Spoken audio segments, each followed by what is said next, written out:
আসসালামু আলাইকুম সবাইকে। ফেসবুক এবং বিভিন্ন সোশ্যাল মিডিয়া আপনারা দেখছেন এই ধরনের ছবি। তো এই ধরনের ছবিগুলো আসলে কিভাবে তৈরি করতে হয়, কোন ফন্ট ব্যবহার করতে হয়, তো কিভাবে এই ধরনের ছবি আমরা মেক করতে পারি তাই জানবেন আজকের ভিডিওতে। ওকে, প্রথমে আপনার ফোনে থাকা ব্রাউজারে চলে আসতে হবে। ক্রোম ব্রাউজারে আসলাম, সার্চ করব আরবান জঙ্গল ফন্ট। প্রথম ওয়েবসাইটটিতে প্রবেশ করলাম, তারপর এখান থেকে আমরা এই ফন্টটা এখান থেকে এই যে ডাউনলোড অপশন পাবো পাশে, এখানে ক্লিক করে এটা নিয়ে নেবো এখান থেকে। মানে আমাদের ইন্টারনাল স্টোরেজে চলে আসছে, এটা কমপ্লিট হয়ে যাচ্ছে। এই তো কমপ্লিট হয়ে গেছে। এখন আমাদের কাজ হবে আমরা unplash.com এই ওয়েবসাইটে চলে আসতে পারি। আমি লিঙ্কটা দিয়ে দেওয়ার চেষ্টা করবো ডেসক্রিপশন বক্সে। এখানে আপনাকে সার্চ বারে এসে লিখতে হবে ফরেস্ট হিল, তাহলে এই ধরনের অনেক ছবি দেখতে পাবেন। এগুলো আপনি এখান থেকে সেভ করে নিতে পারেন আর কি, মানে ডাউনলোড করে নিতে পারেন। তো আমি কিছু লিঙ্ক দেওয়ার চেষ্টা করব, সেখান থেকে আপনারা সহজে কিছু ভালো কালেকশনস পাবেন আশা করি। তো আমরা এখান থেকে কিছু নিয়ে নিলাম, দেন আমাদের ইন্টারনাল স্টোরেজ মানে ফাইল ম্যানেজারে এসে ডাউনলোড সেকশন যেটা এটা চলে আসবে। এখানে তো অনেকগুলো ফাইল আগে থেকে আছে।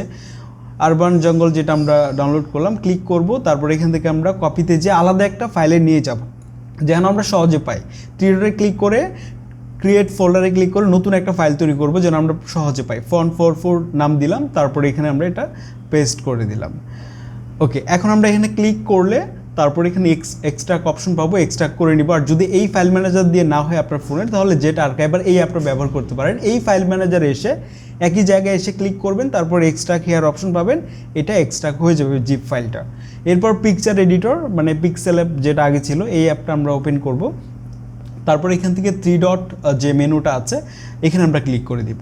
Use image from gallery, use image from গ্যালারিতে এসে আপনাদের ছবিটা সিলেক্ট করতে হবে। আমি লিঙ্কটা দিয়ে দেওয়ার চেষ্টা করব। আমরা এটা সিলেক্ট করলাম এখান থেকে। এখন আমাদেরকে এখানে নিউ টেক্সট ডাবল ক্লিক করতে হবে, তারপর এখানে আপনার টেক্সট লিখতে হবে। আপনি এখানে আপনার নিজের নামও দিতে পারেন বা কোনো এলাকার নাম দিতে পারেন। আমরা হৃদয়পুর লিখলাম এখানে আপাতত। তারপর আমাদেরকে ঠিক নিচে চলে আসতে হবে। এখানে এই দিকটাতে আসলে আমরা দেখতে পাবো টেক্সটে ক্লিক করলে এটা পাবেন। এখান থেকে ফন্টে ক্লিক করব, তারপর এখান থেকে মাই ফন্ট, তারপর পাশে যে আমরা এই যে ফাইল আইকনটা দেখতে পাচ্ছি ক্লিক করব। তারপর আমরা যেখানে রেখেছিলাম, আমি যে ফাইলে এক্সট্রাক্ট করেছিলাম এই যে font44 ক্লিক করব, তারপর এখান থেকে অ্যাডে ক্লিক করে দিলে এটা অ্যাড হয়ে যাবে। দেখতে পাচ্ছেন এই ফন্টটা এখান থেকে অ্যাড হয়ে গেছে। ওকে করলাম। এখন আমরা এটা চাইলে আবার রিনিমও করে নিতে পারি, চাইলে আপনি নিজের নামও দিতে পারেন। এখান থেকে আমরা এটা আমাদের মতো করে অ্যাডজাস্ট করে নিলে দেখতে পাচ্ছেন এর আউটপুটটা খুবই ন্যাচারাল লাগছে দেখতে। তো এই ধরনের ছবি আপনি চাইলে মেক করে নিতে পারেন। সেভ আইকনে ক্লিক করব, সেভ অ্যাজ ইমেজ, তারপর এখান থেকে আমরা আলট্রা কোয়ালিটিতে এটা ইজিলি সেভ করে নিতে পারবো। তো এই ছিল আজকের ভিডিও। আপনি এই ভিডিও থেকে কি জানতে পারলেন যে কীভাবে কাস্টম ফন্ট আমরা আমাদের মোবাইল ফোন দিয়ে ব্যবহার করতে পারি। এটা আপনারা বিভিন্ন জায়গায় কাজে লাগাতে পারেন।